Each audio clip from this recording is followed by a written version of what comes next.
Kung bago ka lang sa channel na to at isa kang true-blooded Aldab Nation na nagmamahal po kila Maine Mendoza at Alden Richards, tama po ang channel na pinuntahan mo, kaya consider na kitang bagong subscriber.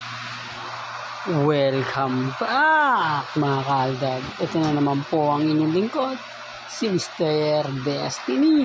At siyempre, panibagong update na naman po tayo sa social media. Nakakatuwa naman po yung mga post ni Alden Richards, no? Mga related nga po talaga kay Maine Fulkerson, dahil na-miss na naman nga po ni Alden Richards yung kanyang mami na kamukhang-kamukha nga po ni Mrs. Fulkerson. Issue na naman yan, Mr. Destiny. Mababash ka na naman sa mga ginagawa mo. Well, alam ko na po namang mangyayari yan. Hindi na po bago yan. Yung mga punto na napabasa ninyo, napapanood ninyo, napapakinggan ninyo. Wala nang bago dyan. Kaya nga po yung iba lagi nagtatanong sa atin, ano na nga po ba yung latest? Ano na nga po ba yung bago? Ano na nga po ba yung ganap? Bakit may mga ganitong mga update? Bakit may mga ganitong post? Sila lang naman po yung bitter sa atin. Sila lang naman po yung galit na galit sa atin. Na kahit anong gawin po nila, wala naman po sa kanilang maibato. Hindi nga po nila magawang basagin tayo. Hindi nga po nila kaya tayong tibagin. Remind ko lang po mga kaaldab, sa mga dumadaan po at sa mga baguhan sa channel ni Mr. Destiny, napakarami po natin mga video, napakarami po natin mga ebidensya at resibo kung gaano nga po ba katotoo lahat ng sinasabi at pinapaliwanag nga po ni Mr. Destiny. Hindi lang po nila kumbaga tanggap yung mga sinasabi ko, dahil throwback nga lang daw po yun. Nabubuhay lang daw po tayo sa nakaraan.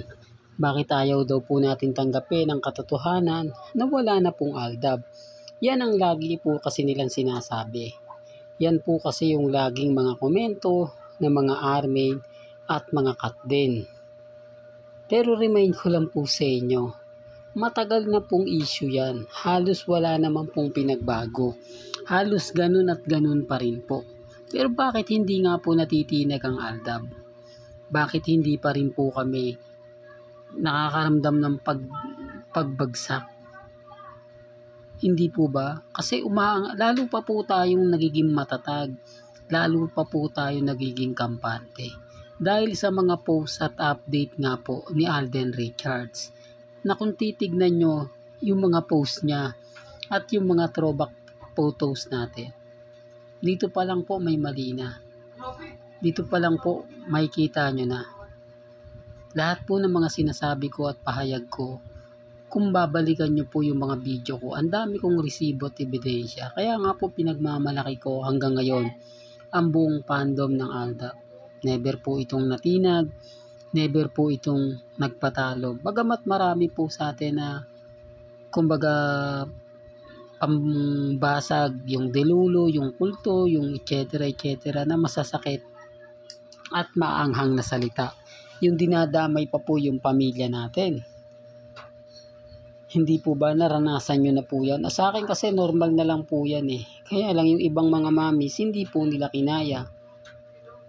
Kumbaga, hindi na siya gaano pang nakikipagbangayan, nakipagsagutan. Hindi, sabi ko lang nga po sa inyo mga kaaldab, hayaan nyo lang po sila. Di po ba? Okay na po itong channel natin. Hindi na natin pang ipipilit yung mga bagay-bagay na alam naman po natin na imposible. Alam naman po natin na wala rin kahihinatnan. Alam din naman po natin na talo pa rin naman po tayo sa bandang huli.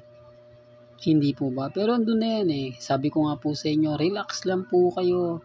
Maging kampante, maging matatag. Maalay nyo, di po ba? Bukas sa makalawa, mag-iba na po yung kwento. Mag-iba na po yung senaryo. Na tayo po yung talo, pero sa bandang huli, tayo po pala yung bida. Yung tipong Mala Fernando po, di po ba nagpapabugbog muna sa una? pero sa bandang huli, tayo po yung raratsada. Hindi, real talk to mga kaaldab. Kaya po sa mga bumabati ko sa akin, sa mga nagko-komento, kita nyo, hindi ko po yan dinidelete. Lalo na po sa Facebook, grabe, no? Yung mga pang-iinsulto, panglalait. Kung nagagawa ko po maging matatag, kung nagagawa ko po maging kampante, sana kayo rin. Lalo na po sa mga mamis, wag po kayo mapanghihinaan. Hindi ko naman po kayo nilalahat. Pero may mga punto po na may nasasaktan din sa inyo. May nangihina na ba't ganun? Hanggang ngayon ayaw nilang umamin. Bakit hanggang ngayon nananatili silang ganito? Sana tapusin na nila. Ito na po yung hinihintay natin. Ito na po yung sinasabi natin. Paunti-unti lang po yan kasi hindi po talaga kaya biglaan. Hindi siya kayang biglain kasi maraming aatakihin sa puso. Hindi, totoo yan mga kaaldab. Kaya nga sabi ko sa inyo dun sa mga bumabati ko sa atin, bumatikos na sila kasi nasa atin pa rin po ang huling halakha. Nasa atin pa rin po yung tagumpay. Kahit anong ipakalat po nila dyan, kahit anong sabihin po nila yan, wala pong matitinag. Wala pong mawawala sa atin. Hindi po katulad nila gaya po ng Katden. Ako, mapang-insulto, mapang-haras, gumagawa pa po ng ng mga fake news. Kung ano-ano pa po yung mga sinasabi. Walang problema po yan. Hindi po natin yan papansinin. Hindi po natin yan kumbaga papaboran o kumbaga hayaan lang natin. Lalo na po ngayon na alam natin sila Mama Ten, Main Polkerson, Baby Teo, sila naman po talaga yung magkakasama. Oops, issue na naman yan, Mr. Destiny. Yan po yung pambasag nila. Issue lang daw po yung mga sinasabi ko. Issue lang daw po yung kwento ko. Wala naman po problema. Hindi ko naman po pinipilit yung mga yan. Hindi naman po tayo, kumbaga, gagawa lang ng mga issue. Galing din naman po kay Main Polkerson. Galing din naman po ito kay Alden Richards. Sa mga malalapit po sa pamilya Polkerson, pamilya Mendoza. Kaya nga po hindi ako basta-basta nagpapa-apekto. Relax lang, kampante lang, maging matatag. Malay nyo, bukas sa makalawa, di po ba? Kaya nga sabi ko maging matatag, maging kampante, hindi po lagi tayong binabanatan. Tayo naman po yung aangat.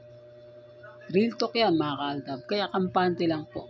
Hanggang dito na lang po ang ating latest updates. Kaya kung gusto nyo pa po ng pinaka-latest at sariwang update, abay tumutok lang po kayo dito po sa channel ni Mr. Destiny para updated po kayo sa mga bago at sa mga latest na i-upload po natin. Hanggang sa muli, salamat po sa panonood at pakikinig.